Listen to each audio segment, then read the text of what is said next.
যখন শুরু হয় আমি তখন সাউথ আফ্রিকাতে একটা স্ট্যাটাস দিয়েছিলাম, কয় গোটা দেশ সংস্কার করা লাগবে। শুধু বাংলাদেশ নয়, সারা বিশ্বের বাংলা ভাষাভাষী লোকেরা এই আন্দোলনের সাথে তারা সমর্থন দিয়েছে। আমাদের ইউনাইটেড আরব আমিরাতের বাংলাদেশি ভাইয়েরা তারা সেখানে রাস্তায় নেমে এসেছিল, জানেন। ওইখানে ডেমনস্ট্রেশন করা যায় না, সেখানকার সরকার তাদেরকে যাবজ্জীবন দিয়েছিল। তখন আমাদের এই যে প্রধান উপদেষ্টা ডক্টর মোহাম্মদ ইউনূস সরাসরি G2G বলে, এটারে G2G, government to government, G2G, উনি চিঠি লিখলেন যে তাদেরকে, ইউর হাইনেস, হে সম্মানিত আমির, আপনি আমার এই চিঠির কারণে আমার সম্মানে এই 53 জন বাংলাদেশিকে মাফ করে দেন। এই চিঠির বদৌলতে বেকসুর খালাস পেয়ে গিয়েছিল আমাদের ভাইরা, জানেন না এই ঘটনা আপনারা? তাহলে গভর্নমেন্ট টু গভর্নমেন্ট চিঠি দেওয়া হয়। সপ্তম হিজরিতে বিষ্ণু ইসলাম সব সুপার পাওয়ারের কাছে চিঠি দিলেন, রোমান সম্রাটের কাছে, পারস্য অধিপতির কাছে, মিশরের অধিপতির কাছে, সবার কাছে চিঠি লিখলেন। চিঠির ভাষা ছিল এরকম, মিন মুহাম্মাদিন রাসূলিল্লাহ ইলা মুকাওকিস আযীমিল কিবত, মুহাম্মদ রাসূলুল্লাহর পক্ষ থেকে মিশরের বাদশার কাছে, আসলিম তাসলাম, ইসলাম মানো শান্তিতে থাকবা, সালামুন আলা মান ইত্তাবা আল হুদা, শান্তি তার জন্য যে হেদায়েতের অনুসরণ করে। সুবহানাল্লাহ পড়েন। তো এই চিঠি অনেকে ভালোভাবে রিসিভ করেছে, অনেকে এই চিঠি পাওয়ার পরে নবীর কাছে আবার ইন রিটার্ন উপহার পাঠিয়েছে। কি পাঠিয়েছে? উপহার। মিশরের বাদশাহ মুকাওকিস তিনি বিশ্বনবীকে বিশাল এক উপহারের ডালি পাঠিয়েছেন। মিশরের বাদশাহ মুকাওকিস ছিলেন ধর্মে খ্রিস্টান। লালমনিরহাটের ভাইয়েরা আওয়াজ করে বলেন, মিশরের বাদশাহ ধর্মে কি ছিল? খ্রিস্টান। কি উপহার দিয়েছিল আমার নবীকে? শুনতে মনে চায়? আওয়াজ নাই লালমনিরহাটের গলায়, শুনতে মনে যায়? 1000 স্বর্ণ মুদ্রা, 1000 স্বর্ণ মুদ্রা। 2টা খ্রিস্টান দাসী, একজনের নাম মারিয়া বিনতে শামাউন আল কিবতিয়া, আরেকজনের নাম সিরিন বিনতে শামাউন আল কিবতিয়া। একজন খ্রিস্টান দাস 20 থান কাপড় জামা বানানোর জন্য, আমরা নবী যেন সেলাই করে জামা বানাতে পারে এজন্য 20 থান কাপড়, 20 থান ফাইন গার্মেন্ট। সুবহানাল্লাহ পড়বেন না? এরপরে একটা গাধা যেটার নাম ছিল উফাইর, আর একটা খচ্চর, এটার নাম ছিল দুলদুল। খচ্চর চিনেন? গাধা আর ঘোড়ার ক্রসিং এ যে প্রাণীটা দুনিয়াতে আসে ওটার খচ্চর বলে। তো এই যে সুপার পাওয়ার খ্রিস্টান বাদশার কাছে নবী চিঠি লিখলেন, ওই খ্রিস্টান বাদশাহ আমার নবীকে উপহার দিল। বিশ্বনবী এই উপহারগুলো সানন্দে গ্রহণ করেছে। সুবহানাল্লাহ পড়বেন না? তাহলে অমুসলিম কেউ যদি আপনাকে উপহার দেয়, হালাল উপহার হলে আপনি গ্রহণ করতে পারবেন। অনুরূপভাবে পারস্যের বাদশাহ, রোম সম্রাট বিশ্বনবীকে উপহার পাঠিয়েছেন, আমার নবী সবগুলো উপহার গিফট গ্রহণ করেছেন। সুবহানাল্লাহ বলেন। তাহলে প্রিয় লালমনিরহাট, আওয়াজ করে বলুন, ইসলাম কি ন্যারো মাইন্ডেড রিলিজিয়ন না ব্রড মাইন্ডেড? আম্মাজান আয়েশার কাছে মাসালা জানতে চায় মেয়েরা, হে আম্মাজান, অগ্নি উপাসকেরা তাদের ঈদের দিন নওরোজের সময় আমাদেরকে পাখি দেয়, নেওয়া যাবে? উনি বললেন, ওরা জবাই করে দিলে নেওয়া যাবে না, কিন্তু ওরা যদি ফলমূল এরকম খাবার দেয় এগুলো নেওয়া যাবে। তার মানে অমুসলিমদের দেয়া উপহার এটা গ্রহণ করা যায়। সুবহানাল্লাহ বলেন।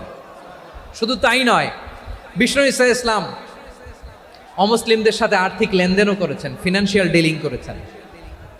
অমুসলিমদের সাথে প্রয়োজনে আপনি ফিনান্সিয়াল ডিলিং করতে পারবেন।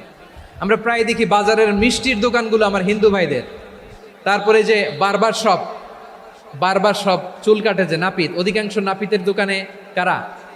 আমার হিন্দু ভাইরা। তা আপনি চুল কাটতে পারবেন কিনা? পারবেন কিনা বলেন? পারবেন। তার দোকান থেকে দই মিষ্টি কিনতে পারবেন কিনা?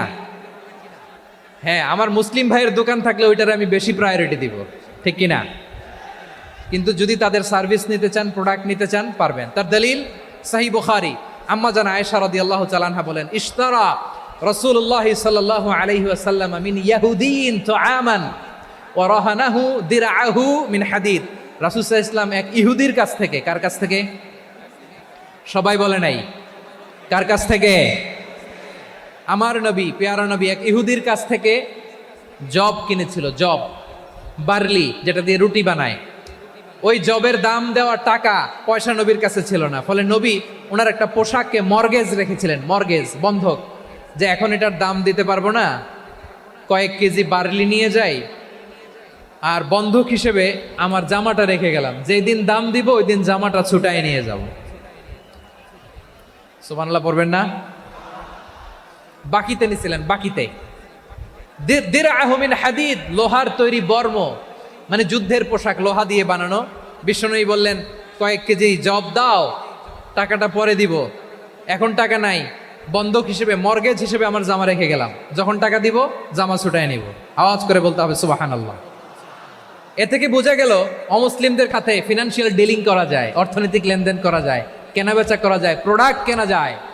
এমনকি আমাদের মসজিদে নববীতে বারান্দায় আপনারা একটা অটোমেটিক ফ্লাইং আমব্রেলা দেখছেন? সূর্য যখন বাড়ে মসজিদে নববীর বারান্দায় ইয়ার্ডের মধ্যে অটোমেটিক্যালি কিছু আমব্রেলা আছে, সাঁ করে খুলে যায়, আর সূর্যের তাপ লাগে না। আবার সন্ধ্যাবেলায় এই আমব্রেলাগুলো ওরা ক্লোজ করে ফেলে, দেখেন নাই না? দেখছেন? এই মসজিদে নববীকে সর্বোচ্চ উন্নত মানের কনস্ট্রাকশন ইনফ্রাস্ট্রাকচারে ডেভেলপ করার জন্য কর্তৃপক্ষ কিছু অমুসলিম ইঞ্জিনিয়ারের, ডিজাইনারের সহায়তা নিয়েছিল। সুবহানাল্লাহ বলেন। কোন দলিলের ভিত্তিতে? এই দলিলের ভিত্তিতে যে বিষ্ণু ঈসা ইসলাম অমুসলিমদের সাথেও লেনদেন করেছেন। আওয়াজ করে বলতে হবে আল্লাহু আকবার। শুধু তাই নয়, ইন কেস অফ ইমার্জেন্সি, প্রয়োজনে ইসলামের খাতিরে, ইসলামকে সামনের দিকে এগিয়ে নিয়ে যাওয়ার জন্য অমুসলিমদের সাপোর্ট নেওয়া জায়েজ আছে। সুবহানাল্লাহ বলেন। অমুসলিমদের সাপোর্ট নেয়া, তাদের থেকে অর্থ নেয়া, পলিটিক্যাল সাপোর্ট, পলিটিক্যাল অ্যাসাইলাম নেওয়া জায়েজ আছে। আমাদের অনেক বিশ্ববরেণ্য দায়ীরা আমেরিকায় অস্থায়ীভাবে অ্যাসাইলাম নিয়ে থাকে, নিজের দেশে গেলে ফাঁসিতে ঝুলাই দিবে।